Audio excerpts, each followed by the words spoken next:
Alright, so in case you didn't know, every time this channel hits a subscriber milestone, I review one of the Godzilla movies in release order. At 50 subs, I tackled the original 1954 Godzilla, and now it's time for the sequel, Godzilla Raids Again, released in America years later as Gigantus the Fire Monster. Yeah, Gigantus. It kinda sounds like the name of the final boss in some obscure NES game. It's not Gigantus, it's Godzilla, damn it.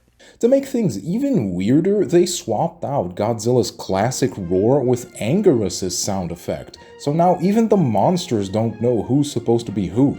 But hey, at least now we don't have to deal with bad American localizations of Japanese media anymore, right?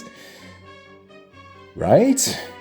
Anyway, I wish I could be optimistic, just get in here and tell you guys that Raids Again is just as good, if not better than the original, but I can't bury the lead. This movie ain't perfect. Raids Again was rushed into theaters just 5 months after the first movie's release in Japan.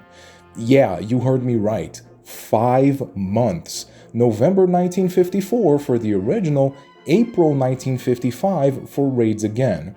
The director of the first movie, Ishiro Honda, was busy with another project, so Toho brought along the less experienced Motoyoshi Oda to direct. Also, this movie had a budget of around 30 million yen, whereas the original cost around 60 million. In short, new director, lower budget, and less prep time. Sounds like a recipe for success if ever I heard one. Toho basically looked at the first movie and said, yeah, cool, now do it again, but faster and cheaper, and yeah, it shows. The movie kicks off with some pilots who stumble across Godzilla duking it out with another monster, the very first time in film history that we see Goji fighting another kaiju, and his opponent, a mutated ankylosaur we'll come to know and love as Anguirus.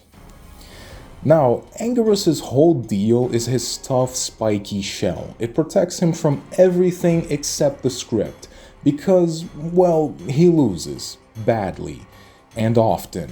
If Godzilla movies are basically pro wrestling with rubber suits, then Anguirus is the Brooklyn Brawler of kaiju, okay?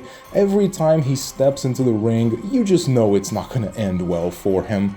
But despite having a worse win-loss ratio than Bowser, I like the scrappy little guy. He's got a cool design, and in later movies he becomes the Robin to Godzilla's Batman. It's just that he can't catch a break. Back to the plot. After Goji offs Anguirus, he goes back to smash Osaka, which actually gives us the best set piece of the movie. The city's industrial district at night burning down looks pretty spectacular for 1955. It's the sequence I look back fondly on when I remember this movie. But eventually, the humans cook up a plan to lure Godzilla into an avalanche, burying him in ice. It's during this sequence that we get that infamous aerial shot of Godzilla in the snow where he isn't even moving. Anyway, they trap Goji on ice and start celebrating. Yay, we defeated Godzilla!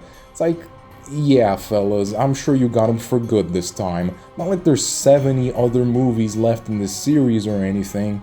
Oh, and weird fact, the Godzilla in this movie is actually different from the one in the first movie. That Godzilla got wrecked by the oxygen destroyer for good, but I guess there was another one out there somehow. Now, if that plot summary felt a little thin, that's just because the story is thin.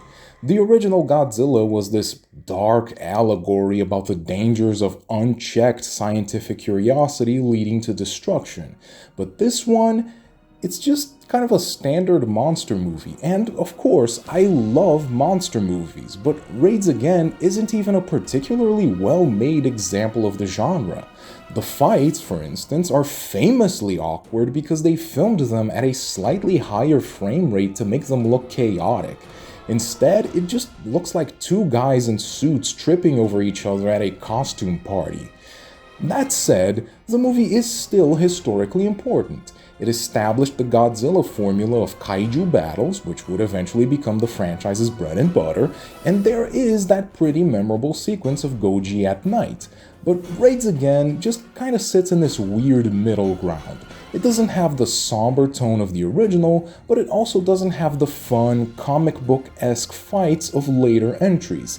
It's not very thoughtful, it's not very flashy, it's just kinda there.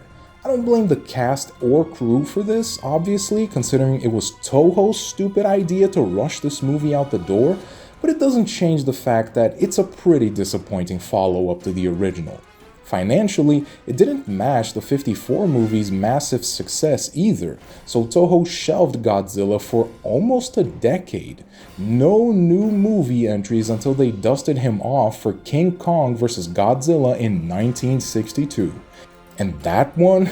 Oh boy, that's where the real playground debates start, okay? Who's the true king of the monsters, Godzilla or Kong? Want to find out what I think? Well, then you better subscribe, because we'll be talking about that movie when this channel hits 250 subs. So yeah, Godzilla Raids Again is not the worst movie in the series, not by a long shot.